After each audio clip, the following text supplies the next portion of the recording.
और दोस्तों, स्वागत है आप सभी का आपके अपने YouTube चैनल पर।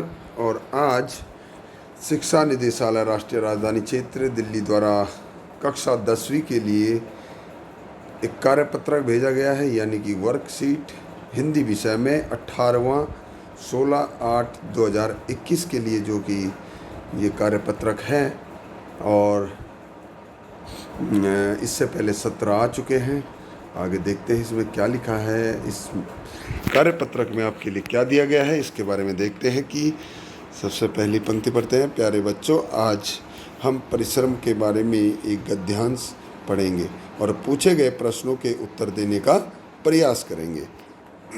तो इस बात का आप ध्यान रखिएगा कि परिश्रम का महत्व एक बहुत ही महत्वपूर्ण विषय है और एक बहुत अच्छा टॉपिक है, जिसमें अक्सर निबंध लिखने को आते ही रहते हैं, चाहे वो 9th हो, चाहे 10th हो, चाहे 11th हो, चाहे 12th हो। तो परिश्रम के महत्व पर निबंध लिखने के लिए आपके पास आते रहेंगे, और पहले भी आते हैं और अब भी आते रहेंगे। तो इसलिए इस वर्कशीट में जो दिया गया है उसको बहुत ही अच्छे से आप समझिए, और इससे आगे भी आप लिख सकते हैं। इससे अधिक आपको लिखना होता है तो थोड़ा बहुत आपको यहाँ से मिल जाएगा, थोड़ा मैं बता दूंगा, तो आप इसमें बहुत अच्छा एक निबंध भी लिख सकते हैं। तो चलिए देखते हैं कि इसमें जो परिश्रम का महत्व जो दिया गया है उसके बारे में, परिश्रम के बारे में दिया गया है, उसे पढ़ते हैं। तो सबसे पहले तो आप इस वीडियो को इसलिए अपने सभी दोस्तों के साथ शेयर ज़रूर करें, इस YouTube चैनल को सब्सक्राइब भी करें और बेल आइकन दबाना बिल्कुल ना भूलें, ताकि आने वाली जो आगे जो वीडियो आएंगी वो आप तक, आपको नोटिफिकेशन में वो आपको आसानी से मिल जाए। तो चलिए पढ़ते हैं इस गद्यांश को। यहाँ पर दिया गया है कि परिश्रम को सफलता की कुंजी माना जाता है। तो पहली वाली लाइन जो है वो बहुत ही महत्वपूर्ण है। परिश्रम को सफलता की कुंजी माना जाता है। जीवन में सफलता पुरुषार्थ से ही प्राप्त होती है। कहा भी गया है, उद्यमी पुरुष सिंह को लक्ष्मी वरण करती है। जो उद्यमी होता है उसी के पास लक्ष्मी का वास होता है। जो भाग्यवादी है उन्हें कुछ नहीं मिलता, यानी जो भाग्य के सहारे रहता है कि जो भाग्य में होगा वो मिलेगा, उसको कुछ नहीं प्राप्त होता। वे हाथ पर हाथ धरे बैठे रह जाते हैं, अवसर उनके सामने से निकल जाता है। भाग्य कठिन परिश्रम का ही दूसरा नाम है। प्रकृति को ही देखिए, अब प्रकृति को ही देखिए, सारे जड़ चेतन अपने कार्य में लगे रहते हैं। कौन कौन से जड़ चेतन है भाई? जैसे कि चींटी को भी एक पल चैन नहीं है। चींटी भी हमेशा लगी रहती है, कुछ ना कुछ, कभी इधर भागी, कुछ उधर भागी, कभी कुछ लाए, है ना। अपने से बहुत ही वजनदार चीज़ को उठा लेती है। तो चींटी काफ़ी मेहनती होती है। मधुमक्खी होती है, मधुमक्खी को जाने कितनी लंबी यात्रा पर बूंद बूंद शहद जो है वो जुटाती है। मुर्गे को सुबह बाग लगानी ही है, फिर मनुष्य को तो बुद्धि मिली है। तो भाई ये सब इनमें बुद्धि बहुत कम होती है, लेकिन क्या करते हैं वो अपने परिश्रम में लगे रहते हैं। तो मनुष्य के पास तो बुद्धि है, तो मनुष्य को अपनी बुद्धि के अनुसार परिश्रम जरूर करना चाहिए, ताकि उसे सफलता मिल सके, विवेक मिलता है। देखिए, बुद्धि मिली है, विवेक मिला है, और निठल्ले बैठे तो सफलता की कामना करना व्यर्थ है। और अगर आप निठल्ले यानी खाली बैठे हो, बिना मतलब के कुछ नहीं कर रहे हो, तो फिर व्यर्थ है जीवन, क्या करोगे फिर? तो ये कहना चाहता है यहाँ पर। विश्व में जो देश आगे बढ़े हैं उनकी सफलता का रहस्य कठिन परिश्रम ही है। और जो देश विश्व में आगे बढ़े हुए हैं, जैसे अमेरिका, फ्रांस, रूस, है ना, इंग्लैंड, जापान, जर्मनी, ये सारे देश बहुत आगे बढ़ चुके हैं। ये कैसे बढ़े? कि परिश्रम के कारण। तो जैसे देखिए, आगे लिख दिया इसने कि जापान को दूसरे विश्व युद्ध में मिट्टी में मिला दिया गया था। अब जापान में दूसरे विश्व युद्ध में क्या हुआ था कि अमेरिका ने जापान पर हमला किया था। वहाँ पर 2 बम गिराए थे, एक हिरोशिमा में और दूसरा नागासाकी में। 2 बड़े शहर थे जापान के, हिरोशिमा और नागासाकी, जहाँ पर 2 बम गिराए गए थे, परमाणु बम, जिसका नाम था, एक का नाम था फैट मैन था, कुछ ऐसे था, और एक लिटिल बॉय था। ऐसे करके 2 बमों के नाम रखे थे, और दोनों के दोनों, एक 6 तारीख को, एक 9 तारीख को, 3 दिन के अंतर में उन्हें गिराया था। उसके बाद वहाँ की जो स्थिति हुई थी वो पूरी तरह से मिट्टी में मिल गया शहर। दोनों शहर थे वहाँ पर, इंसान तो छोड़ो, पेड़ पौधे वनस्पति कुछ भी नहीं बचा, सब कुछ जल गया। जो वहाँ पे पत्थर थे उन पर एकदम साया सा बन गया उनका।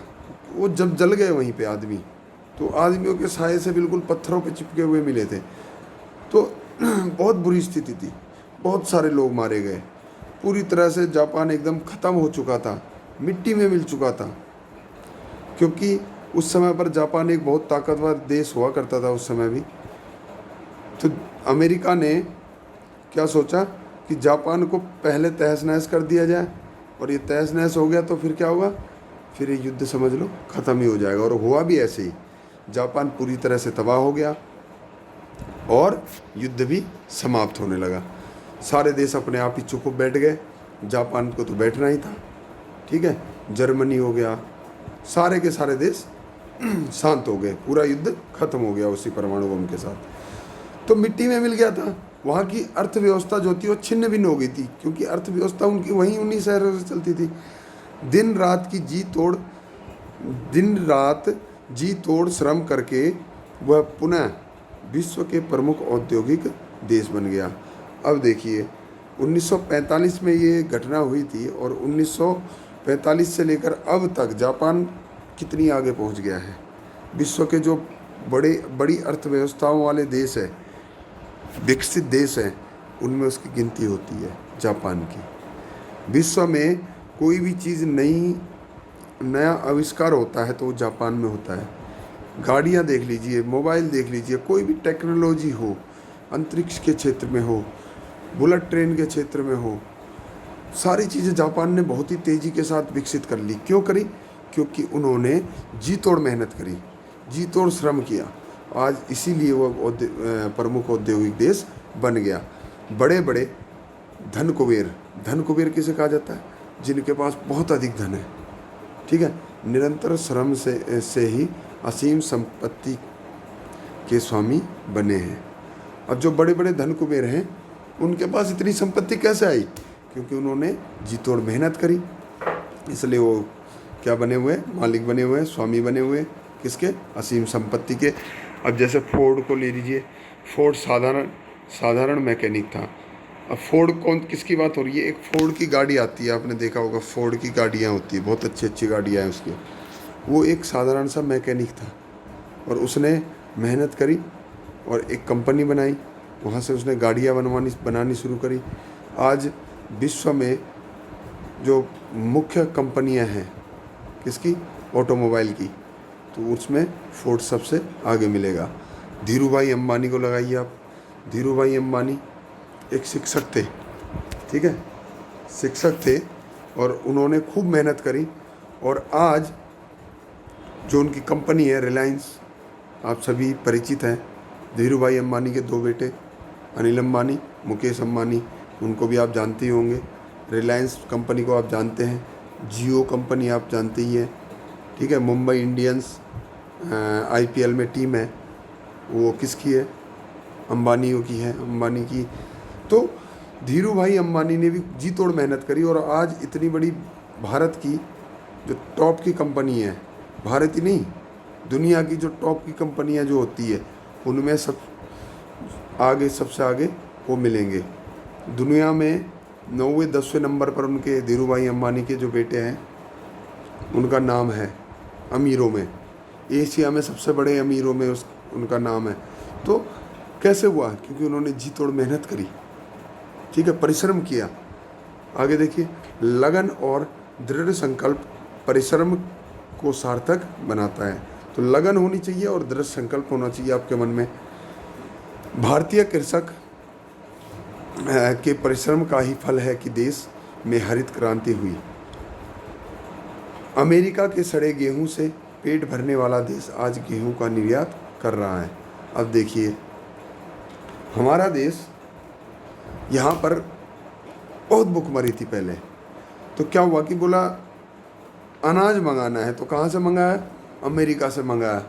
अमेरिका से अनाज मंगाया गया, तो अमेरिका ने क्या करा, जहाज़ भर के गेहूँ भेज दिए। ठीक है, गेहूँ भेज दिए, तो गेहूँ कैसे थे?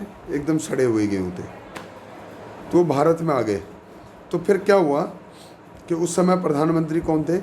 हमारे लाल बहादुर शास्त्री जी, और बहुत ही परिश्रमी व्यक्ति थे, वो बहुत दृढ़ संकल्पी व्यक्ति थे। तो उन्होंने कहा भाई ऐसा अनाज खा के फिर क्या फ़ायदा, कि सड़े गेहूँ खा के हमारे देश के लोगों को क्या मिलेगा। तो उन्होंने कहा कि भाई ऐसे तो चल नहीं पाएगा। तो उन्होंने कहा एक काम करो, पूरे देश में गेहूँ उगाओ और मेहनत करो। किसानों को भी बोला, लोगों को भी बोला। लोगों ने जहाँ तहाँ पार्क मिले पार्क में गेहूँ बो दिए, खेतों में गेहूँ बोए, खूब मेहनत करी, और उसका नतीजा ये हुआ कि हरित क्रांति आई। हरित क्रांति का मतलब ये होता है कि जब खेती में कोई क्रांति, कृषि में जो क्रांति होती है उसे हरित क्रांति कहा गया। यह आया था 1976 के आसपास हरित क्रांति आई थी। और उसके बाद जो हमारे देश में पैदावार हुई, इतनी पैदावार हुई कि आज हमारा देश गेहूं को विदेशों में बेचता है। और आपने देखा होगा कि कई सारे बच्चे हमारे गए भी होंगे, जहाँ पर हमारे जो पूर्व प्रधानमंत्री हैं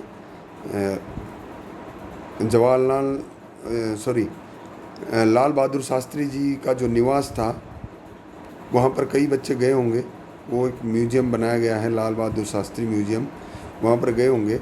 एक बाहर बालकोनी में वहाँ पे जो अंदर रखा हुआ है, एक उसके अंदर एक उनकी गाड़ी रखी है, और अंदर एक शीशे के अंदर बंद करके गेहूँ के क्या बालियाँ रखी है वहाँ पे, अभी भी है वो, उस समय से अभी तक हैं।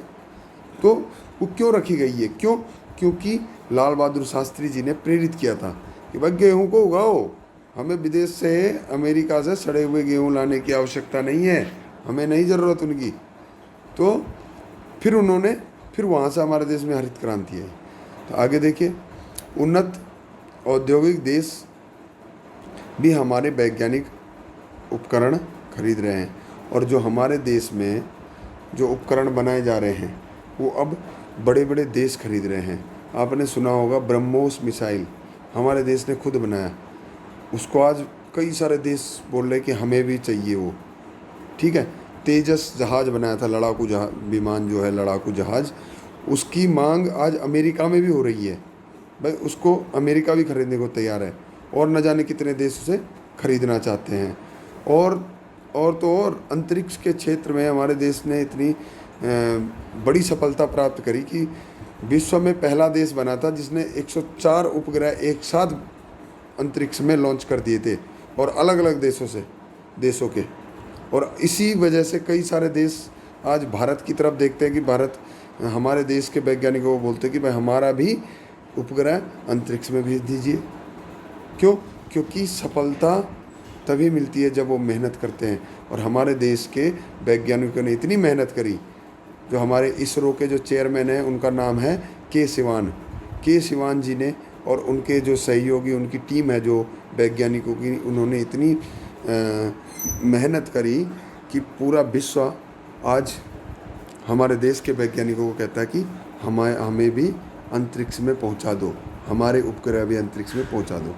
तो हमारा देश भी बहुत मेहनत कर रहा है, और आप लोगों को भी मेहनत करते रहना चाहिए, और ये मेहनत जारी रहे, इसको बिल्कुल भी छोड़ना नहीं है। एक लक्ष्य बनाओ अपना, दृढ़ संकल्प करो कि मुझे ये प्राप्त करना है लक्ष्य, और मेहनत में लग जाओ। तो प्यारे बच्चों, ये था आज की वर्कशीट, और मेहनत का फल जो है वो हमेशा प्राप्त होता है। ठीक है, और सफलता उसी को मिलती है जो मेहनत करता है। अब आगे बढ़ते हैं इससे संबंधित प्रश्न उत्तरों पर। प्रश्नों के उत्तर ढूंढने का प्रयास करते हैं कि पहला प्रश्न है, सफलता की कुंजी किसे माना गया है? तो सफलता की कुंजी किसे माना गया है? मैंने पहले ही बता दिया, परिश्रम को। प्रश्न नंबर 2 है, दूसरे विश्व युद्ध में किस देश को मिट्टी में मिला दिया गया था? मैंने बहुत ही अच्छे से आपको समझाया कि दूसरे विश्व युद्ध में किसको मिला था? जापान को। और जापान के कौन से शहर थे? हिरोशिमा और नागासाकी। प्रश्न नंबर 3 है, इस गद्यांश का उचित शीर्षक क्या होगा? तो इसका उचित शीर्षक क्या होगा कि परिश्रम सफलता की कुंजी। तो ये क वाला इसका सही उत्तर होगा। अगला प्रश्न देख लेते हैं। प्रश्न नंबर 4, ये लिखना है आपको 50 से 60 शब्दों में। परिश्रम का महत्व विषय पर आपने विचार लिखने हैं। विचार मैंने आपको कई सारे ऊपर उसमें दे दिए हैं, आप चाहे तो उनसे संबंधित भी लिख सकते हैं, और आप अपने विचार तो आपको लिखने ही लिखने हैं, तो इसे आपको स्वयं करना है। अगला देखिए, आप स्वयं को कैसा मानते हैं? परिश्रमी या भाग्यवादी? अपने उत्तर के पक्ष में तर्क दीजिए। अब आपको यह मानना है कि आप अपने आप को क्या मानते हो। अगर परिश्रमी मानते हो तो उसके क्यों मानते हो, इसके लिए भी तर्क देने हैं, और भाग्यवादी मानते हो तो क्यों मानते हो, उसके ऊपर भी आपको तर्क देने हैं। तो ये आपको करना है। अगला प्रश्न क्या है कि गतिविधि करनी है। यदि आपको अपने छोटे भाई बहन या बहन को परिश्रम का अर्थ या महत्व समझाना है तो कैसे समझाएंगे? ठीक है, कैसे समझाएंगे इसके बारे में आपको उत्तर देना है। इसके उत्तर के लिए आप अपने घर के बड़ों से बातचीत भी कर सकते हैं। तो बड़ों से आप बातचीत कीजिए और समझाइए। कैसे समझाएंगे परिश्रम के महत्व के बारे में? आप अपने छोटे भाई या बहन को, या चाहे तो बड़े भाई बड़ी बहन को समझा सकते हैं। अंत में एक महत्वपूर्ण सूचना, जैसे कि हर वर्कशीट में दिया जाता है और मैं भी हमेशा हर वीडियो में आपको बताता ही हूँ कि पहला है, यह है 2 गज की दूरी अथवा 6 फीट की शारीरिक दूरी का पालन जरूर करें। तो कहीं भी समाज में कहीं भी खड़े हों, कहीं भी बैठे, तो दूरी का विशेष ध्यान रखें ताकि कोरोना आपको छू भी ना सके। तो चलिए बच्चों, ये था आपका कार्यपत्रक संख्या 18, और मिलते हैं अगली वीडियो में। और उससे पहले इसे आप शेयर ज़रूर करें और लाइक ज़रूर करें। और इस YouTube चैनल को मैं देख रहा हूँ कि कई सारे बच्चे इसे सब्सक्राइब नहीं कर रहे हैं, तो इस चैनल को सब्सक्राइब ज़रूर कर लें। मिलते हैं अगली वीडियो में, तब तक के लिए नमस्कार, जय हिंद, जय भारत।